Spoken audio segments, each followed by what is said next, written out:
আসসালামু আলাইকুম ওরহমতুল্লাহি ওবরাকাতু। হ্যালো বন্ধুরা, কেমন আছেন? আশা করি ভালো আছেন। আমরা আজকের ভিডিওতে জানবো জুমার দিনে জুমার দিন এমন এক কাজ আছে যে কাজ করলে আপনার জন্য মারাত্মক ক্ষতি হবে।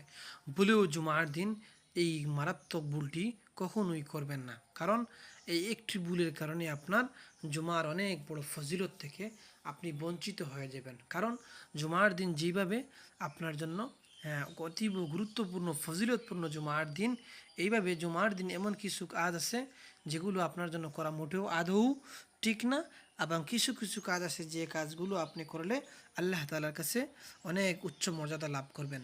কারণ জুমার দিন আমাদের এই শেষ নবীর উম্মতের জন্য খুবই গুরুত্বপূর্ণ একটি বোনাস বোনাস দিন, বোনাস রাত। কারণ জুমার দিন অথবা রাত্রে কেউ যদি মারা যায়, আল্লাহ তাআলা তাকে কবরের আযাব থেকে রেহাই দান করেন এবং জান্নাত দান করেন। সুবহানাল্লাহ।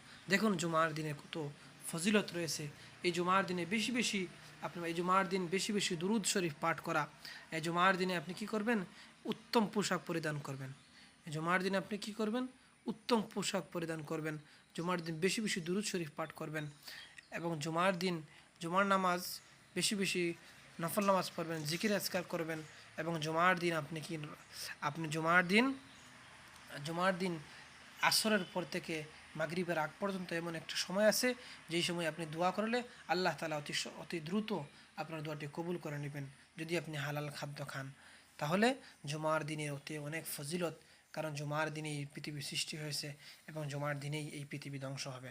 এজন্য জুমার দিন আমরা খুবই হেলায় ফেলায় কাটাবো না। তাহলে চলুন আমরা যে আমলটি আজকে শিখব, জুমার দিনে আমরা এই কাজটা আমরা কখনোই ভুলই করব না, কারণ বেশিরভাগ 90% মানুষ এই কাজটি করে। চলুন আমরা শিখে নেই কোন ভুলটি জুমার দিন করা যাবে না। তো চলুন ভিডিও শুরু করা যাক।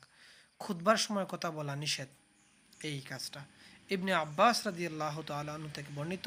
তিনি বলেন, রাসূলুল্লাহ সাল্লাল্লাহু আলাইহি ওয়াসাল্লাম বলেছেন, জুমার দিন ইমামের খুতবা পাঠের সময় যে ব্যক্তি কথা বলে সে হলো ওই গাদার ন্যায় যে পুস্তকের বোঝা বহন করে, আর যে যে ব্যক্তি তাকে চুপ করতে বলে তার জন্য জুমার পরিপূর্ণ সওয়াব নেই। নাউযুবিল্লাহ মিন যালিক। এই জন্য ভাই, আমরা এই জুমার সামান্য একটি কথা বলার কারণে আমাদের জুমার দিনের পরিপূর্ণ সবটা আমাদের কাছ থেকে কেড়ে নেওয়া হবে। এর জন্য জুমার দিনে এই খুতবার সময় নামাজের আগে, জুমার ফরজ নামাজের আগে এই কাজটা আমরা ভুলেও কখনো করব না। কারণ এই সময় বেশিরভাগ লোকে দেখা যায় কানাকানি করে, ফিস ফিস করে, আওয়াজ করে কথা বলে, একজন কথা বলে, একজন কথা বলতে নিষেধ করে। এই জন্য প্রত্যেকে আমরা সতর্ক হয়ে যাব, এই খুতবার সময় কখনো ভুলেও জীবনে কখনো ভুল করব না। তাহলে আজকের ভিডিও বন্ধু থাক। আমরা আমাদের চ্যানেলে এরকম ইসলামিক ভিডিও পেতে চ্যানেলটি সাবস্ক্রাইব করে পাশে থাকুন। আর এই ভিডিওটি অন্য কেউ শেয়ার করে অন্য কেউ নিষেধ থাকার খুতবার সময় কথা না বলার এই সুযোগটাই, এই ভিডিওটা জানার, এই এই জরুরি বার্তাটা জানার জন্য সুযোগ করে দেন। সে পর্যন্ত ভালো থাকুন, সুস্থ থাকুন। দেখা হবে অন্য কোনো ভিডিওতে। আসসালামু আলাইকুম ওয়া রাহমাতুল্লাহি ওয়া বারাকাতুহু।